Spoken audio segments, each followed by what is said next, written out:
નમસ્કાર દર્શક મિત્રો, આપ જોઈ રહ્યા છો નિર્ભય ન્યૂઝ. હું છું પ્રથમ મોદી અને હું છું હંસિની. આજે બે એવા મુદ્દા વિશે વાત કરવી છે. એક છે ચૈતર વસાવા અને એક છે પ્રવીણ રામ. ચૈતર વસાવા જે છે થોડાક સમય પહેલા જેલમાંથી બહાર આવ્યા છે અને આજે તેમના મત વિસ્તારમાં ગાબડું પડ્યું છે. તેના મુદ્દે મારે તમે જો સમજવું છે. ખાસ કરીને જો વાત કરવામાં આવે પ્રથમ તો છેલ્લા ઘણા સમયથી જે ડેડિયાપાડા છે એનું રાજકારણ ગરમાયું છે. આના માટે આપણે સૌથી પહેલાં તો મૂળ સમજવા ખૂબ જરૂરી છે. ચૈતર વસાવા છે તે થોડા સમય અગાઉ જેલમાં ગયા હતા. ભાજપના એક નેતા છે, એમની સાથે એમની બબાલ થઈ હતી ને પોલીસ સ્ટેશન સુધી વાતો પહોંચી હતી ને અંતે ચૈતર વસાવાની ધરપકડ કરવામાં આવી હતી. જોકે ક્યાંક એવું લાગતું હતું કે ચૈતર વસાવાની લોકપ્રિયતા છે તે જેલમાં જઈને વધારે વધી રહી છે. પણ આજે જે પ્રમાણે સમાચાર સામે આવ્યા એ પ્રમાણે કે એમના જ મત વિસ્તાર ડેડિયાપાડા છે, એનો એક તાલુકો આવે છે, એ જ તાલુકાના અને ખાસ કરીને જે બીજા લોકો છે, લગભગ 500 જેટલા લોકો છે, એ લોકો આમ આદમી પાર્ટી છોડીને ભાજપમાં જોડાયા. એટલે એવું પણ ક્યાંક કહી દેવામાં આવે છે કે જે ચૈતર વસાવાનો મત વિસ્તાર ગણાય છે ડેડિયાપાડા, એની અંદર ભાજપ દ્વારા એક મોટું ગાબડું પાડવામાં આવ્યું છે. આની પાછળ ઘણા બધા ભાજપના એવા નેતાઓનો હાથ હોઈ શકે છે. સૌથી પહેલા તો જે લોકો જોડાયા છે ને એમાંથી ઘણા બધા એવા મહત્વના લોકો છે જે લોકો અત્યાર સુધી ચૈતર વસાવાની સાથે કામ કરતા આવ્યા છે, આમ આદમી પાર્ટીમાં છેલ્લા ઘણા બધા વર્ષોથી જોડાયા છે. એ જ દરેક લોકો ક્યાંક ને ક્યાંક ભાજપમાં જોડાવાથી ત્યાંનું રાજકારણ છે તે વધારે ગરમાયું છે.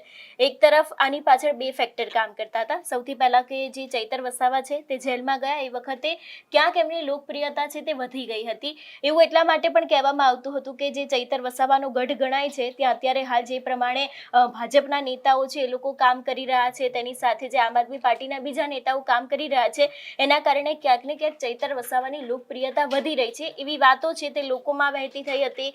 મેં જેટલા પણ નર્મદાના વરિષ્ઠ પત્રકારો છે એ લોકોની સાથે પણ અવારનવાર વાતચીત કરી છે તો એ લોકોનું પણ એવું જ કહેવું હતું કે જેટલી વખત ચૈતર વસાવા જેલમાં રહેશે ને એટલું ક્યાંક ને ક્યાંક નુકસાન ભાજપને પડવાનું છે, કારણ કે એમની પાછળ ઘણા બધા એવા નેતાઓ છે કે જે લોકો એક્ટિવ થઈ રહ્યા છે. ગોપાલ ઇટાલિયા હોય, પ્રવીણ રામ હોય, રાજુ કરપડ હોય ને તેની સાથે ઘણા બધા એવી આપની આખી એક ફોજ ઊભી કરી છે કે જે લોકો દ્વારા ડેડિયાપાડાની અંદર વિરોધ પ્રદર્શન કરવામાં આવ્યા હતા અને ઘણા બધા એવા મુદ્દા ઉઠાવવામાં આવ્યા હતા. કોઈ પણ શાળાનો મુદ્દો હોય, પાણીનો મુદ્દો હોય, એ દરેક મુદ્દે એ લોકો દ્વારા ક્યાંક ને ક્યાંક ત્યાં વિરોધ પ્રદર્શન કરવામાં આવ્યું હતું. એટલે ક્યાંક દરેક લોકોને એવું માનવું હતું કે જેટલી વખત ચૈતર વસાવા જેલમાં રહેશે ને એટલો ફાયદો ભાજપ છે એમને નુકસાનમાં ફેરવવાનો છે. પરંતુ જે પ્રમાણે આજે આપણે જોયું એ પ્રમાણે કે લગભગ 500 જેટલા લોકો છે, ખૂબ જ મોટી સંખ્યા કહી શકાય, કારણ કે સ્થાનિક સ્વરાજની ચૂંટણી આવી રહી છે અને નર્મદા હોય કે પછી ભરૂચ હોય, દરેક જગ્યાએ ક્યાંક ને ક્યાંક તાલુકા પંચાયત છે તેની સાથે આ સ્થાનિક સ્વરાજની ચૂંટણીની અસર છે તે ભારે માત્રામાં જોવા મળતી હોય છે. ને એમાં જ લગભગ 500 જેટલા લોકો છે એ લોકો આમ આદમી પાર્ટીમાંથી ભાજપમાં જોડાઈ ગયા છે. એટલે ક્યાંક એવું પણ અત્યારે હાલ લાગી રહ્યું છે એ પ્રમાણે કે ભાજપ દ્વારા ક્યાંક ને ક્યાંક મોટું ગાબડું છે તે આમ આદમી પાર્ટીમાં પાડી દેવામાં આવ્યું છે, કારણ કે એક તરફ ચૈતર વસાવા છે. એટલે ખાસ કરીને જો પ્રથમ વાત કરવામાં આવે તો છેલ્લા ઘણા સમયથી આપણે જોતા આવ્યા છે કે ચૈતર વસાવા જેલની બહાર આવ્યા એ બાદ ત્યાંના જે નેતાઓ છે એ લોકો વધારે એક્ટિવ થવા માંડ્યા હતા, કારણ કે તેમને શરતી જમીન મળ્યા છે. એ પોતાના મત વિસ્તાર ડેડિયાપાડામાં તો જવાના જ નથી, એટલા માટે ત્યાં બીજા નેતાઓ છે દરેક લોકો એક્ટિવ થયા છે. પરંતુ એની વચ્ચે લગભગ 500 જેટલા લોકો છે એ લોકો ભાજપમાં જોડાઈ ગયા આમ આદમી પાર્ટીના, અને ઇનફેક્ટ ક્યાંક લોકો દ્વારા ચૈતર વસાવા હાય હાય સુધીના નારા પણ લાગ્યા છે. એટલે ક્યાંક એક રાજકારણમાં નવો વળાંક આવ્યો હોય હવે એવું લાગી રહ્યું છે, કારણ કે જેલમાંથી બહાર આવે અને ઘણો બધો સમય થઈ ગયો છે ને અત્યારે મેઇન અગત્યનો સવાલ એક એ જ હતો કે ચૈતર વસાવાને પોતાના મત વિસ્તાર ડેડિયાપાડામાં જવાનું નથી તો પછી ત્યાંના જે સ્થાનિક પ્રશ્નો છે, ત્યાંના વિકાસના પ્રશ્નો છે, એ ચૈતરભાઈ કેવી રીતે સરકાર સુધી મૂકશે અથવા તો પછી લોકોની સાથે તેની સાથે વાતચીત કરશે. પણ જે પ્રમાણે વિગતો સામે આવી એ પ્રમાણે કે ચૈતર વસાવા છે તે પત્ર લખી શકે છે, સરકારને સીધી રજૂઆત કરી શકે છે. કદાચ તે ડેડિયાપાડામાં ન જઈ શકે પરંતુ તેના આસપાસના વિસ્તારની મુલાકાત લઈને જેટલા પણ ત્યાંના સ્થાનિક પ્રશ્નો છે એને ઉઠાવીને આગળ મૂકી શકે છે ખરી. પણ અત્યારે જે પ્રમાણે ત્યાંની રાજનીતિ ગરમાઈ રહી છે એ પ્રમાણે જો વાત કરવામાં આવે કે ચૈતર વસાવાના ઘણા બધા નજીકના લોકો હતા એ લોકો ક્યાંક ભાજપમાં જોડાઈ ગયા છે. એટલે ખાસ કરીને જે પ્રમાણે ત્યાંની આમ આદમી પાર્ટી વધારે ઇફેક્ટ જોવા મળી હતી ચૈતરભાઈ જ્યારથી જેલમાં ગયા હતા ત્યારથી ક્યાંક ને ક્યાંક હવે એ ઇફેક્ટ ધીરે ધીરે ઓછી થતી હોય એવું લાગી રહ્યું છે, કારણ કે સીધી વસ્તુ છે ભાજપ છે તે પણ પોતાનું પૂરતા પ્રયત્ન કરવાની છે કે જ્યાં જ્યાં તે પોતે લો થતી હોય ત્યાં બતાવવાનું છે કે અમે પણ અમારી એક્ટિવિટી બતાવી શકીએ છીએ, અમે પણ વિરોધ પ્રદર્શનની સામે જેટલા પણ લોકોની માંગણી છે એ પૂરી કરી શકીએ છીએ. નર્મદાની અંદર જો વાત કરવામાં આવે તો કોંગ્રેસ અત્યારે હાલ ક્યાંક શૂન્ય જોવા મળી રહ્યું છે. કોંગ્રેસના જે ધારાસભ્ય છે અનંત પટેલ ને બીજા જે જિગ્નેશ મેવાણી છે એ લોકો દ્વારા ક્યાંક ને ક્યાંક આદિવાસીઓને લઈને પ્રશ્નો ઉઠાવવામાં આવી રહ્યા છે, પરંતુ જે પ્રમાણે ચૈતર વસાવાને બીજા લોકો ઉઠાવી રહ્યા છે એ પ્રમાણે ક્યાંક વિપક્ષ તરીકે કોંગ્રેસ પાછળ ચાલતું હોય એવું લાગી રહ્યું છે. ને એની જ સામે ભારતીય જનતા પાર્ટી છે તે અત્યારે હાલ પોતાના કહી શકાય કે સત્તાનો વધારે ઉપયોગ કરીને ધીરે ધીરે લોકો હવે એમની તરફ કેવી રીતે વળે એના પૂરતા પ્રયત્નો કરી રહી છે. કારણ કે ચૈતર વસાવા જેલમાં હતા એ સમયે આમ આદમી પાર્ટી દ્વારા ભાજપમાં ઘણા બધા મોટા ગાબડા પાડવામાં આવ્યા હતા. કદાચ હજારોની સંખ્યામાં ધીરે ધીરે લોકો આમ આદમી પાર્ટી તરફ વળવા માંડ્યા હતા. તેની સાથે સભાઓ થતી હતી, એમાં ક્યાંક ભીડ જોવા મળતી હતી. એટલે ખાસ કરીને કહી શકાય કે જે પ્રમાણે લોકો આપ તરફ વળ્યા હતા એ બાદ હવે ધીરે ધીરે ભાજપે પણ પોતાની ઇફેક્ટ શરૂ કરી છે. કેવી રીતે લોકો પાછા ભાજપ તરફ વળે, તેમના મત કેવી રીતે પાછા આવે, કારણ કે ચૂંટણી આવી રહી છે, દરેક પાર્ટી પોતાનું જોર લગાવતી હોય છે ચૂંટણીમાં જીતવા માટે થઈને, અને એના જ કારણે ક્યાંક આપની અંદર ભાજપ દ્વારા ગાબડું પાડવામાં આવ્યું હોય એવું લાગી રહ્યું છે. જી જય મોગરા માતા કી આભાર બધાનો.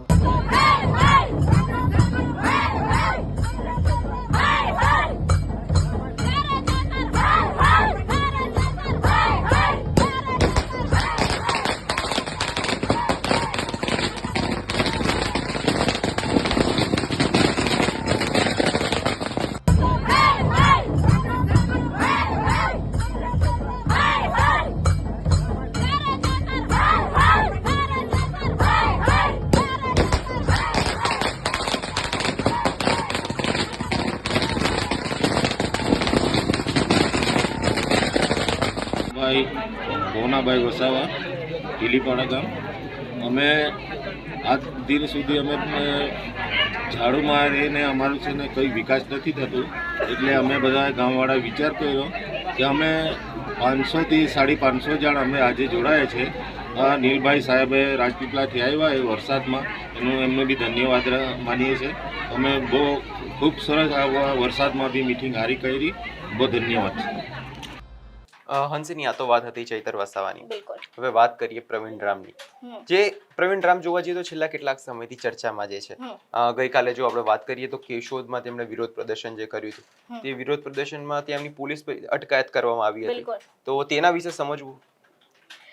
વાત કરવામાં આવે સૌથી પહેલા તો અત્યારે હાલ આપના જે નેતાઓ છે તે નેતાઓ ખૂબ જ એક્ટિવ થઈ રહ્યા છે. પ્રવીણ રામ હોય, ચૈતર વસાવા હોય, ગોપાલ ઇટાલિયા હોય કે પછી રાજુ કરપડા હોય, ને એના સિવાય પણ ઘણા બધા એવા નેતાઓ છે કે જે કોઈ પણ સ્થાનિક પ્રશ્ન હોય, કદાચ પાણીનો લઈ લો, રોડ રસ્તાનો લઈ લો, ક્યાંક પાણી ભરાઈ જતા હોય છે તો પણ તે લોકો દ્વારા વિરોધ પ્રદર્શન કરવામાં આવતો હોય છે.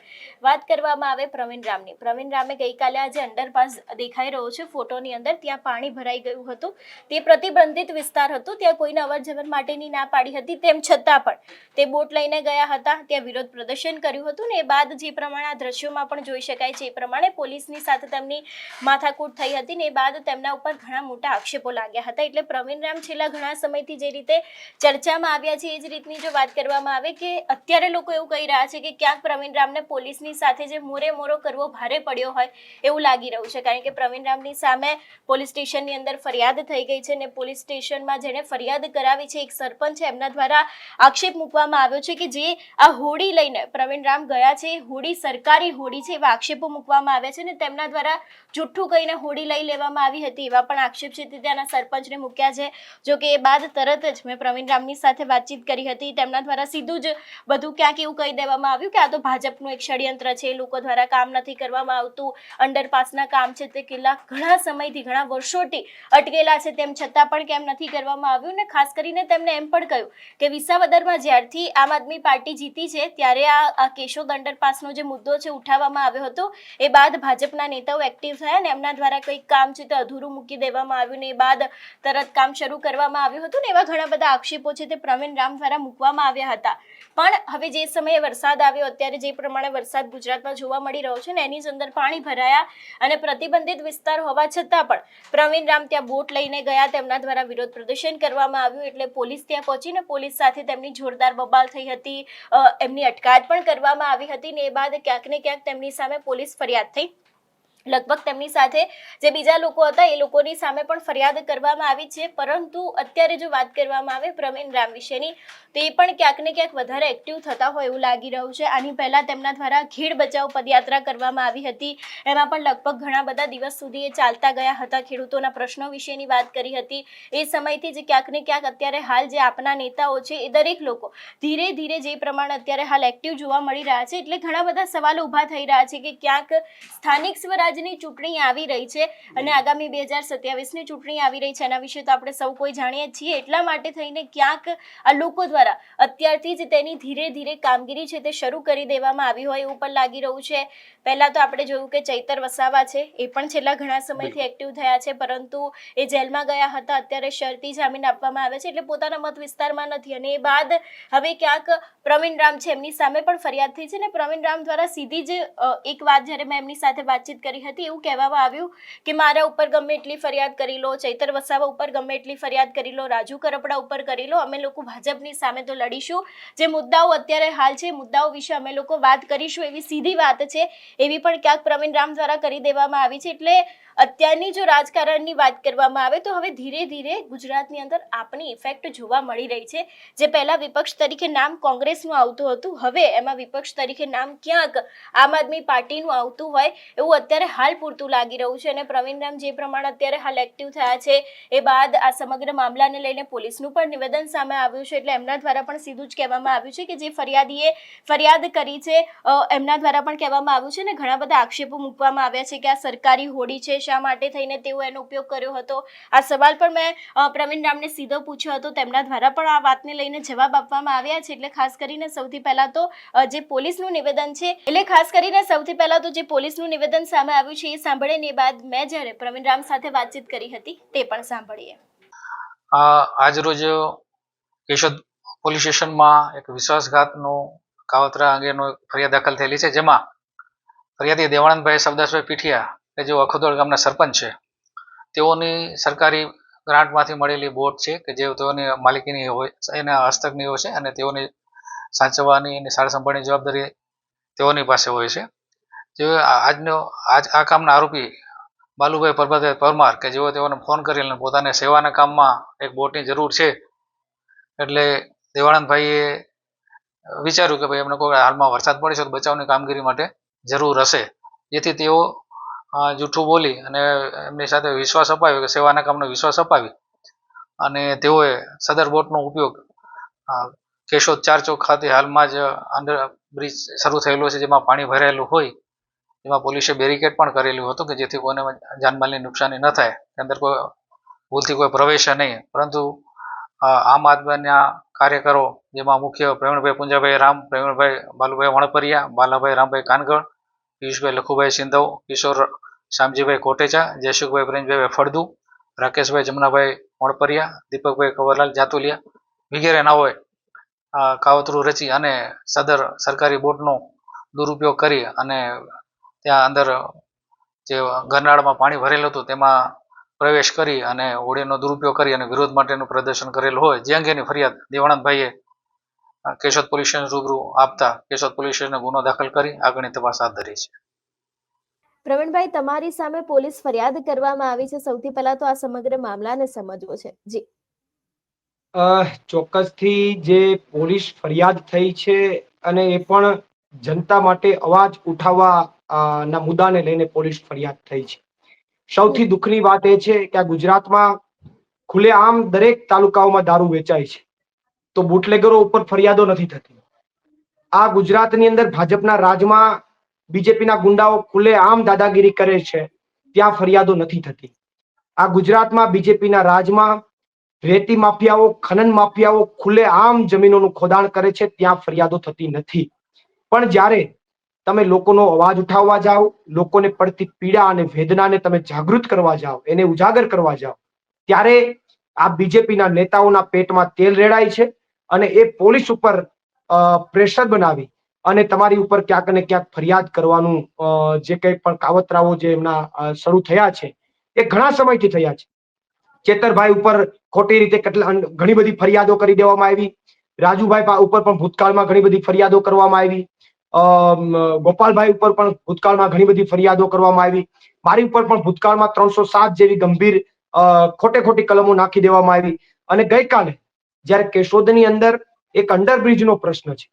અંડરબ્રિજ છેલ્લા 4 વર્ષથી ત્યાં નિર્માણ પામી રહ્યો છે. કેશોદના લોકો ત્રસ્ત થઈ ગયા છે. 10-10 કિલોમીટર ફરીને જવું પડે છે. પાટાની પેલી બાજુનો વિસ્તાર અને આ બાજુનો વિસ્તાર કહેવાય. પાટાની પેલી બાજુના લોકોને 10-10 કિલોમીટર રાઉન્ડ મારીને પોતાના વિસ્તારમાં જવું પડે. ત્યારે એ વિસ્તારના લોકો ત્રસ્ત થઈ ગયા બીજેપીના શાસનથી. અને એમાં અમે વચ્ચે જ્યારે વિસાવદરની ચૂંટણી જીતા પછી જ્યારે અંડરબ્રિજનો મુદ્દો ઉઠાવ્યો એ પછી ભાજપના નેતાઓ સફાળા જાગ્યા અને ફટાફટ કામ કેમ પતાવવું એના માટે પ્રયત્નો કરવા લાગ્યા. કારણ કે ચૂંટણીઓ આવી રહી છે, નગરપાલિકાની ચૂંટણીઓ આવી રહી છે. અને એમાં એમણે કામ પૂરું થયું ન થયું, 20% કામ બાકી છે, ડિવાઈડરનું કામ બાકી છે, કલર કામ બાકી છે, અંદર લોખંડની જાળી મારી એ તૂટી ગઈ છે. એક જગ્યાએ તો એમણે જે સિમેન્ટમાં જે માની લો કે રોડ બનાવવાનો હતો એ તાજો રોડ છે, એ પાક્યો નથી, એને પાણીથી એને માની લો કે થોડા દિવસ રહેવા દેવો પડે, છતાં પણ એ કાંઈ પણ ન થયું ને ઉતાવળે 4 દિવસ પહેલા એમણે અંડરબ્રિજ ચાલુ કરી દીધો. અને ચાલુ કરી દીધો વાંધો નથી, પણ વ્યવસ્થા તો હોવી જોઈએ ને. સામાન્ય વરસાદ પડ્યો, અંડરબ્રિજ ભરાઈ ગયો, અંદરથી પાણીને ઉલેચવા માટે અથવા પાણીને લેવા માટેની મોટરો બંધ હાલતમાં હતી, પાણી બહાર નીકળે એવી પોઝિશનમાં નહોતું. ત્યારે અમે કેશોદની જનતા માટે એક બોટ લઈ આવી અને અમે અંડરબ્રિજમાં બોટ ઉતારી અને અમે ત્યાંથી લાઈવ થયા અને કેશોદમાં શું સ્થિતિ છે, અંડરબ્રિજની શું સ્થિતિ છે એને લાઈવ કરી અને એને ઉજાગર કરવાનો પ્રયત્ન કર્યો. ત્યાં તો ઉપરથી જેમ યમરાજ આવ્યા હોય એમ પોલીસ ત્રાટકી, પોલીસે આવીને બહાર નીકળો, આમ છે તેમ છે, રોડ બંધ કર્યો છે, અમારી જવાબદારી છે. એટલે ભાઈ બોટમાં કોઈ જાય તો મરી જાય. બોટમાં અત્યાર સુધી તો આ બધા જે કંઈ પણ માછીમારો બોટમાં જાય છે એને શું કામ જવા દો છો? બોટમાં કોઈ માણસ બેસે તો શું પાણીમાં મરી જાય? ત્યાં તમે 2 વ્હીલ લઈને જાઓ, તમે ત્યાં 4 વ્હીલ લઈને ગયા હોય પાણીમાં તો વાત અલગ છે કે ભાઈ તમે પોલીસે ના પાડી છે ને તમે શું કામ ગયા. પાણીમાં બોટ લઈને તમે બોટમાં બેઠા હોય તો માણસ મરી જાય આવો તો પેલા ગુજરાતમાં પહેલો કિસ્સો હશે મારા ખ્યાલથી. તો પોલીસે આવીને બહાર નીકળો ને તમે ખોટું કરો છો ને ત્યારે મેં પણ ઘણા બધા પોલીસ સાથે પ્રશ્નો કર્યા, પણ અમને બળજબરીથી એ લોકો પોલીસ સ્ટેશન લઈ ગયા, અટક કરી ગયા. અટક કરીને અમને 2-3 કલાક રાખીને છોડી દીધા. અમને એવી વાત કરી કે તમારી ખાલી ડિટેન જ કરવામાં આવ્યા છે. પણ મોડી રાત્રે અમને સમાચાર મળ્યા કે અમારી ઉપર ફરિયાદ થઈ છે અને અમને જાણવા મળ્યું કે બીજેપીના નેતાઓએ પોલીસ ઉપર દબાણ બનાવ્યું કે આ પ્રવીણ રામને તમે ફરિયાદ વગર કેમ છોડી દીધો. આ પ્રવીણ રામ તો ઘેર માટે, લોકો માટે લડવા નીકળે છે, કેશોદની જનતા માટે લડવા નીકળે છે. અમે જે ભ્રષ્ટાચાર કરીએ એને ખુલ્લા પાડે છે, બધી જગ્યાએ જઈને લાઈવ કરે છે, અને આ પ્રવીણ રામને તમે ખાલી ડિટેન કરીને કેમ છોડી દીધો. પોલીસ ઉપર પ્રેશર બનાવ્યું અને અમારી ઉપર ખોટી રીતે એફઆઈઆર કરવામાં આવી છે. પણ ઠીક છે, અમે તો જનતા માટે લડીએ છીએ તો એફઆઈઆર ને આવકારીએ છીએ. હજુ આવી એફઆઈઆર તો શું, કદાચ અમને ફાંસીમાં ચડાવી દે તોય અમને વાંધો નથી, કારણ કે અમે જનતા માટે લડવા નીકળ્યા છે અને જનતાના મુદ્દાઓને લડતા રહેશું, ઉઠાવતા રહેશું. અમે ડરવાના નથી, અમે રોકાવાના નથી. પ્રવીણભાઈ, ખાસ કરીને જે પ્રમાણે પોલીસનું નિવેદન સામે આવ્યું છે અને પોલીસ દ્વારા એવું કહેવામાં આવ્યું છે કે જે ગામના સરપંચ છે એમના દ્વારા એવું કહેવામાં આવ્યું છે કે સરકારી બોટનો ઉપયોગ કરવામાં આવ્યો છે, કંઈક વિશ્વાસઘાત થયો છે, એવું પણ ક્યાંક એમના દ્વારા નિવેદન આપવામાં આવ્યું છે. સરપંચ દ્વારા પણ એવું કહેવામાં આવ્યું છે. આ સમગ્ર વિષયને લઈને શું કહેવા માંગો છો? વિશ્વાસઘાત તો ગુજરાતની જનતા સાથે ભાજપના લોકોએ કર્યો છે. ગૃહમંત્રીએ પણ વિશ્વાસઘાત કર્યો છે. અનેક વાર એવા બયાનો આપે છે કે કોઈ ચમરબંધીને છોડવામાં નહીં આવે, કોઈ ચમરબંધી પકડાતા નથી. તો વિશ્વાસઘાત તો ગુજરાતની જનતા સાથે ભાજપે કર્યો છે, ભાજપના નેતાઓએ કર્યો છે. ભ્રષ્ટાચાર કરીને ગુજરાતની જનતા સાથે વિશ્વાસઘાત કર્યો છે. આવા અંડરબ્રિજ 4 વર્ષ સુધી નિર્માણ ન પામે અને એમાં પણ એક નદીનું વહેણ રોકાઈ જાય અને આખું કેશોદ શહેર પરેશાન થાય, તો એ વિશ્વાસઘાત ભાજપના નેતાઓએ કેશોદની જનતાની સામે કર્યો છે. ત્યારે એમણે જે વાત કરી કે તમે વિશ્વાસઘાત કર્યો, શેનો વિશ્વાસઘાત? અમે બોટ લઈ આવ્યા, બોટ લઈ આવીને અમે એમાં કઈ દારૂની હેરાફેરી કરી છે?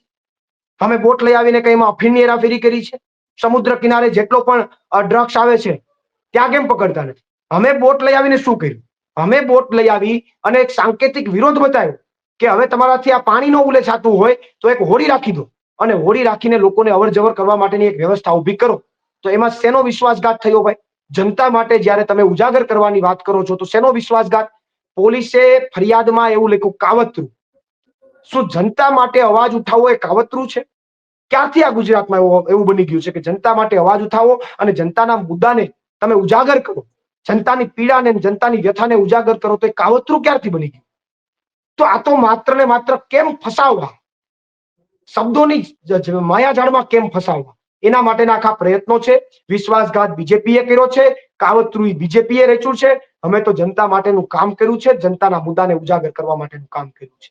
તો દર્શક મિત્રો, આજે આપણે ચૈતર વસાવા અને પ્રવીણ રામ વિશે જે સમજ્યા તેમાં આપનો શું અભિપ્રાય છે અમને કમેન્ટમાં જરૂરથી જણાવજો અને અમારી ચેનલ નિર્ભય ન્યૂઝને લાઇક, શેર અને સબસ્ક્રાઇબ કરવાનું ભૂલશો નહીં. નમસ્કાર.